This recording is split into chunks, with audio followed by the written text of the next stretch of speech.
Hello મિત્રો, જય શ્રી રામ, જય દ્વારકાધીશ. ફરી નવા વ્લોગમાં આવી ગયા છીએ આપણે. રાજસ્થાનના ગેટ જુઓ તમે. ટોટલ 10 ગેટ છે. 8 ગેટ અહીંયા પડ્યા છે અને 2 ગેટ અંદર પડ્યા છે. જુઓ તમે, ટોટલ રાજસ્થાનના 10 ગેટ, 120 પૂરા થાંભલા છે, કાંક 150 જેટલી ગ્રીલ છે. હાઇડ્રોના ડ્રાઈવર જુઓ, અમારે ઉસ્તાદ હાઇડ્રોના ડ્રાઈવર. હાઇડ્રો આવી ગયો છે ને ભરવા માટે, લોડિંગ માટે ગાડી આવી ગઈ છે. આપણા કારીગરો બધા ઊભા રહી ગયા છે. રાજસ્થાનની ગાડી છે કમ્પ્લેટ. ને આપણે જવાનું છે અહીંથી જોધપુર ફિટિંગ માટે. અહીંથી જોધપુર રાજુલાથી આપણે થાય છે 744 કિલોમીટર ટોટલ.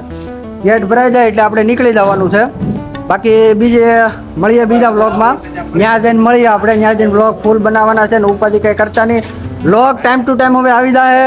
હમણાં થોડીક પ્રોબ્લેમમાં હતા એટલે નહોતા આવતા વ્લોગ. બાકી મળીએ બીજા વ્લોગમાં. જો હાઇડ્રો ગાડી લોડિંગ થઈ જાય એટલે આપણે કમ્પ્લેટ મળીએ બીજા વ્લોગમાં. જય શ્રી રામ.